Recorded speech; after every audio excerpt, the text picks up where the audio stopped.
Procrastination is not laziness. It is your brain rewarding you for escaping discomfort, one tiny relief at a time. The moment a task feels uncertain, difficult, or exposing, your brain predicts pain before you have even begun. Your chest tightens, your attention scatters.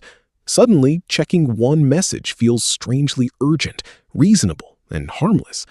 You switch tasks, and the discomfort drops. That drop is the reward your brain was waiting to receive. Not pleasure in the usual sense, relief. And relief is powerful because it teaches behavior extremely fast. Your brain records a simple rule. When work feels bad, escape makes the bad feeling disappear. That lesson becomes a loop. Discomfort, avoidance, relief, repetition. Each cycle makes the next escape more automatic. This is why procrastination can feel safe even while you know it is quietly damaging your future. The danger is not one delayed task. It is the training happening underneath every delay you choose. Each time you avoid, you strengthen the pathway that connects emotional discomfort with immediate escape. Eventually, the task itself is no longer the main problem. Anticipating the feeling becomes enough to stop you. You may call it poor focus, low motivation, or bad timing. Often, it is learned emotional protection.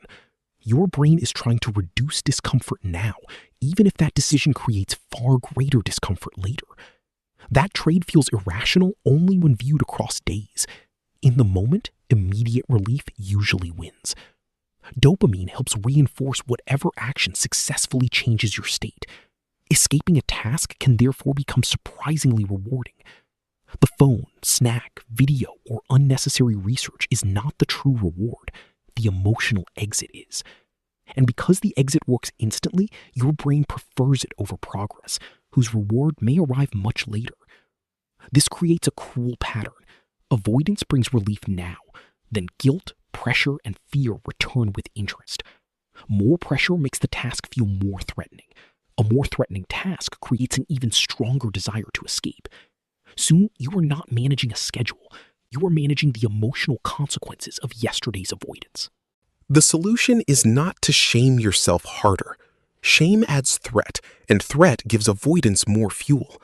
You break the loop by teaching your brain a new rule. Discomfort can exist without controlling your next action. Start by shrinking the point of entry until beginning feels almost too small to resist. Do not promise to finish the report. Promise to open it and write one deliberately imperfect sentence. Do not promise an hour of exercise. Put on your shoes and move for just 2 minutes. This is not lowering your standards. It is lowering the emotional cost of crossing the starting line. Once you begin, uncertainty becomes information. The imagined threat turns into a specific, manageable next step.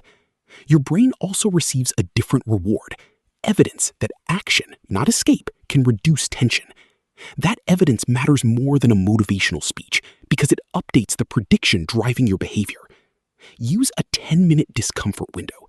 Choose one task, remove visible exits, and stay present until the timer ends.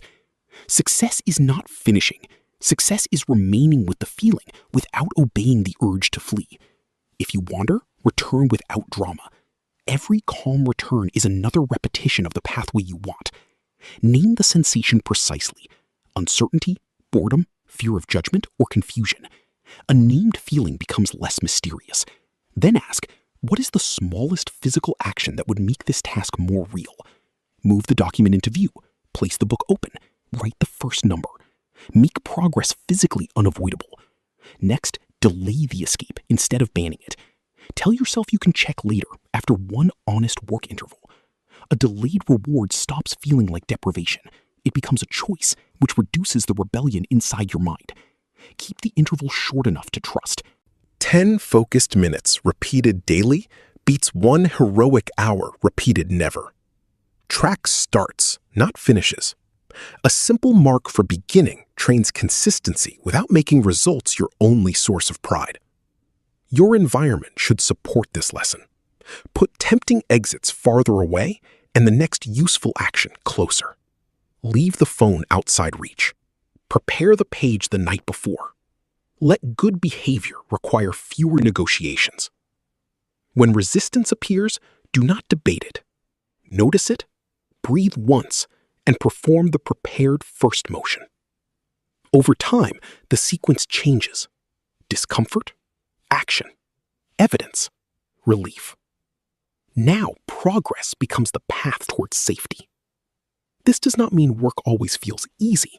It means difficult feelings stop having automatic authority.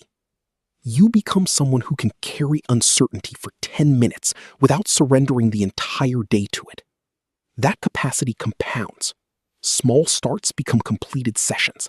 Completed sessions become skill, confidence, and real momentum. And momentum changes identity. You stop asking whether you feel ready and start trusting that you can begin unready. The old loop may still appear, especially when you are tired, overwhelmed, or facing something meaningful. When it does, treat the urge as a familiar signal, not a command, and not a personal failure. Say, my brain is offering relief. Then choose the smallest action that rewards courage instead. Repeat that choice often enough, and your brain learns that progress can provide safety without demanding perfection. Remember the loop. What you escape today grows more threatening tomorrow. What you face briefly becomes easier to face again. Begin small, face discomfort, and teach your brain what to reward.